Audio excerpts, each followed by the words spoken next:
Hi అండి, నేను మీ Vandana. Welcome back to my channel. Today special 3 types of chutneys అండి. అవి ఎలాగో ఈ వీడియోలో మీకు చూపిస్తున్నాను. ఈజీగా ఇంట్లోనే మనం రోట్లోనే ఈ 3 టైప్స్ ఆఫ్ చట్నీని నూరుకోవచ్చండి.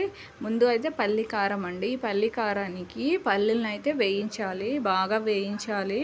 మరీ మాడకూడదండి, పైన పొట్టు ఊడేటట్టుగా వేయించాలండి. తీసి ఒక ప్లేట్లో తీసుకున్నానండి. ఇవి పొట్టు తీయాలంటే కొద్దిగా చల్లారాలండి, లేకుంటే పొట్టు అనేది రాదు.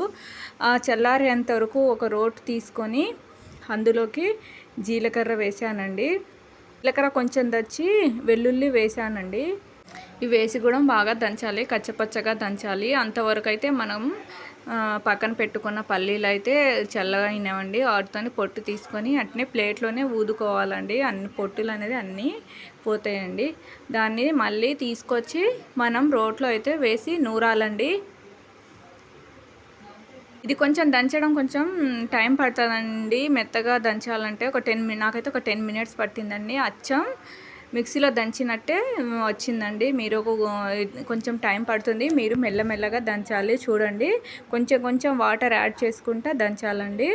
అందులోకి నేను చింతపండుని ముందే నానబెట్టుకున్న చింతపండుని అయితే వేసి దంచానండి. అలా దంచిన తర్వాత అందులోకి సాల్ట్ 2 స్పూను కారం అయితే వేసానండి. వేసి మళ్ళీ దంచుకున్నానండి.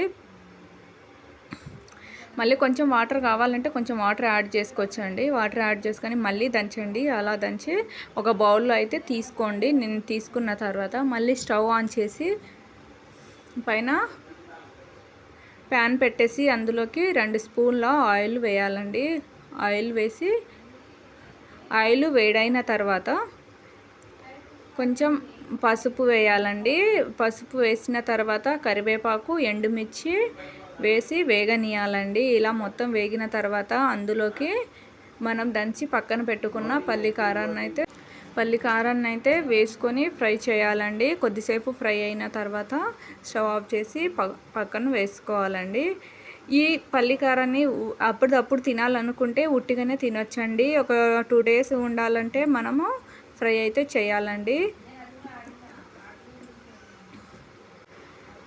ఈ పల్లి కారం చట్నీ అయితే రెడీ అయిందండి. మీకు నచ్చినట్లయితే, మీరు టేస్ట్ చేసినట్లయితే నాకైతే కామెంట్ చేయండి మీరు ఎలా తయారు చేశారో.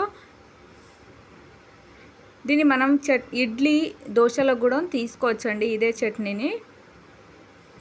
ఈ చట్నీని పైనుండి ఆనియన్స్ వేసుకుంటే, చిన్న చిన్న ముక్కలు కట్ చేసి ఆనియన్ వేసుకుంటే టేస్ట్ అయితే చాలా బాగుంటుందండి. మీరు ట్రై చేయండి ఒకసారి. నెక్స్ట్ వచ్చేసి టమాటా మిర్చి పచ్చడి అండి. దీన్ని కూడా నేను రోట్లోనే నూరుకున్నానండి. ఈ 3 నూరుకోవడానికి నాకు ఒక హాఫ్ అన్ అవర్ టైం పట్టిందండి. స్టవ్ పైన బౌల్ వేసేసి 2 స్పూన్ల ఆయిల్ వేసేసి అందులోకి ఫస్ట్ మిరపకాయలని వేయించుకోవాలండి. మిర్చిని వేయించుకొని పక్కన పెట్టుకోవాలి. మళ్ళీ అందులోకే అదే ఆయిల్లో 1 కప్పు టమాటాని అయితే తీసుకోవాలండి. ఆ టమాటాలు ఉడికేంత వరకు మనమైతే రోకలిని తీసుకొని అందులోకి జీలకర్ర, వెల్లుల్లి వేసి ఫస్ట్ దంచుకోవాలండి. అలా దంచుకున్న తర్వాత పచ్చిమిర్చి వేసి కచ్చాపచ్చగా దంచుకోవాలండి. మెత్తగా కూడా దంచుకోవచ్చు, కచ్చాపచ్చగా అయితేనే టేస్ట్ బాగుంటుందండి. అంతలోపు టమాటాలు అయితే మగ్గినాయండి. ఒక పక్కన తీసుకొని మళ్ళీ అదే బౌల్ని మనము ఈ రోకల్లో యాడ్ చేసుకోవాలండి. యాడ్ చేసుకొని దంచేసుకోవాలండి. చూడండి, వీడియోలో చూపించినట్టుగా కచ్చపచ్చగానే దంచుకొని ఇలా అయినా మనం ఈజీగా తినేయచ్చండి. దానిలోకి మీరైతే దంచేటప్పుడు సాల్ట్ అయితే యాడ్ చేసుకోండి.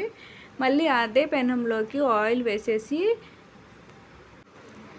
పసుపు, కరివేపాకు, ఎండుమిర్చి వేసి వేగనీయాలండి. వేగిన తర్వాత ఒక బౌల్లో తీసుకోవాలండి. చూడండి, టమాటా మిర్చి పచ్చడి కూడా రెడీ అయిపోయింది.